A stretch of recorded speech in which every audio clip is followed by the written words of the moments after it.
Chuvas com frequências e volume irregulares. Temperaturas elevadas, situações atípicas para o período no sul do Maranhão, afetando diretamente a produção agrícola.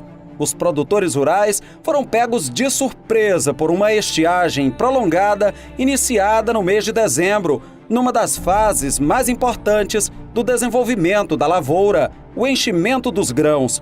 Não houve chuvas em diversas regiões, em grande parte delas entre 22 e 35 dias. O estado já começa a contabilizar as possíveis perdas na produtividade da safra 2018-2019, que deve ter sua colheita iniciada dentro dos próximos 20 dias. Voltou a chover em janeiro e um recente levantamento de dados da AproSoja Maranhão aponta em torno de 15% a 20% de perda na produção da oleaginosa, 10% a menos do que foi estimado pela Coreia, a Comissão Regional de Estatística Agropecuária e consultores de mercado dias atrás. É uma redução que ela é irreversível. Esse número de 30 ou mais que foi falado uns dias atrás foi justamente porque não estava chovendo, estava muito duro, ou seja, algumas chuvas esparsas e que alguns pegaram, então tem algumas lavouras boas, bonitas, tem, né? Mas de um modo geral não. Então, no momento que começou a chover, melhorou um pouco a distribuição das chuvas, então esse percentual, por isso que se faz as reuniões e os ajustes. Então, naquele momento tinha um cenário que poderia ser de 30.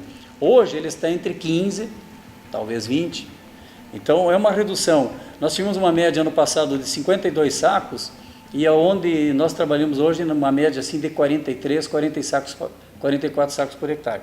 Então há uma redução.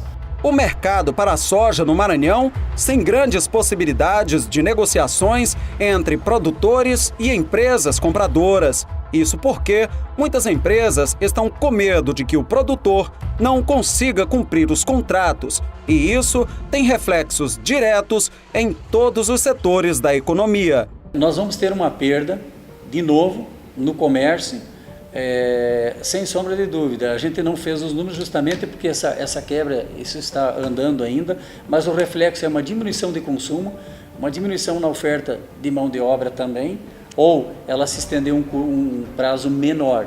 Então a repercussão, ela não é boa, não, sendo realista, não vamos ser, né, pessimistas não, mas por isso de novo, a safrinha, ela ainda, se o clima for bem daqui para frente, nós ainda vamos ter uma safra de soja, vai virar, vem o milho, e aí as coisas vão andando, vai se ajustando. O que também tem tirado o sono do agricultor maranhense e outros profissionais envolvidos diretamente na cadeia produtiva de grãos é a possibilidade de enfrentar dificuldades para fechar as contas nessa safra e conseguir escoar a produção.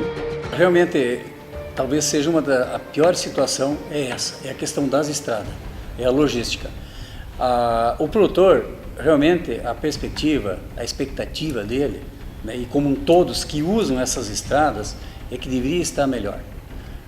A bem da verdade, está havendo uma questão de descrédito. Não está sendo visto com responsabilidade o sul do Maranhão. Isso já não é de hoje. Porque vamos voltar um pouco no tempo. Foi muito difícil para se conseguir um asfalto daqui até Alto Parnaíba. Foi uma festa quando se conseguiu as estradas.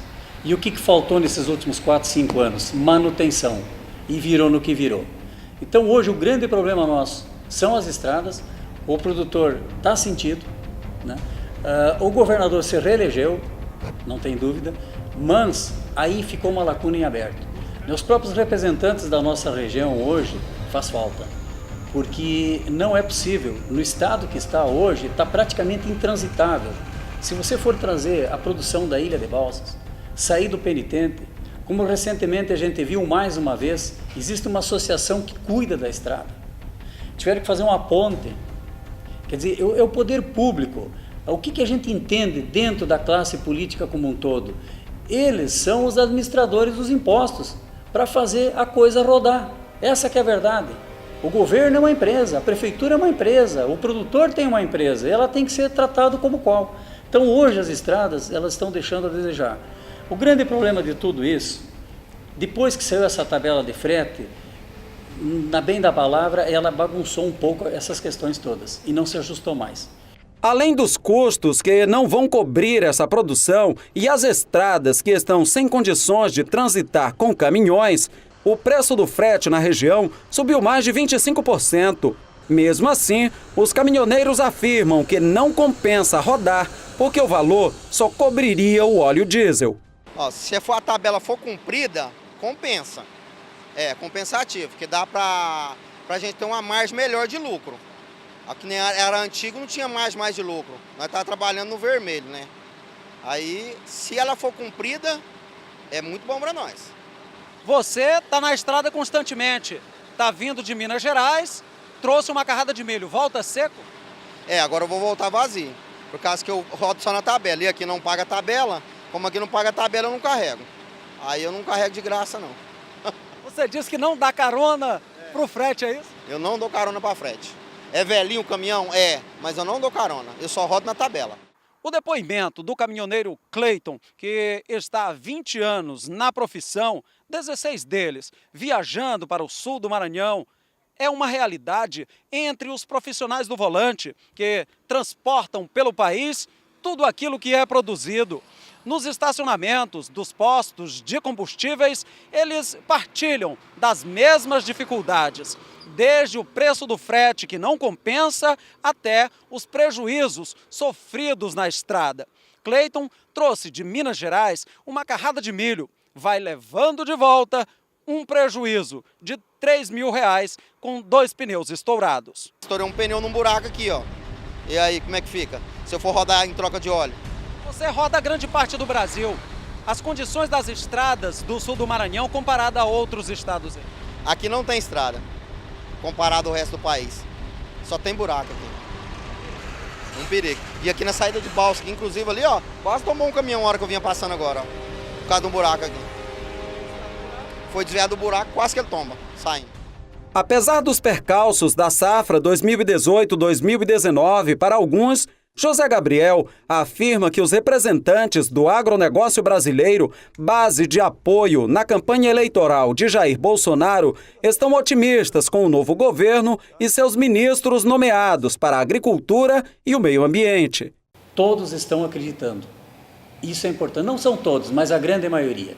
Então, eu acho que isso que é importante. As pessoas estão vendo com bons olhos, né? Existia uma campanha, existiam algumas promessas, mas esse começo de governo, essa formação de ministros, de secretariados, as mexidas que estão sendo feitas, né? Alguns cortes necessários, porque, de novo, o governo é uma empresa. Ele administra os tributos, os impostos que são pagos. É isso que ele administra e estava sendo mal gerido. E fala ainda da possibilidade da participação do presidente Bolsonaro na Agrobalsas 2019, assim como fez o então presidente Lula em 2003, em apoio ao crescimento do agronegócio. Feliz da região, do município, que possa ter essa oportunidade de recepcionar um presidente da República, né? E sem sombra de dúvida, fazendo um bom trabalho, isso sempre traz reflexos, e é isso que a gente quer, não pensando em mim, mas pensando em todos, na região, como é o nosso intuito, nesses 21 anos que nós estamos aqui, sempre pensando em progredir, em crescer, em fazer, em desenvolver e transformar, e é isso. E nós temos certeza que está incutido no presidente da República e em todos os seus ministros. A linguagem é uma só, né? A questão do trabalho, da honestidade, os exemplos eles estão dando aí, e isso é muito importante, vamos observar. É assim que se faz, o exemplo vem de cima.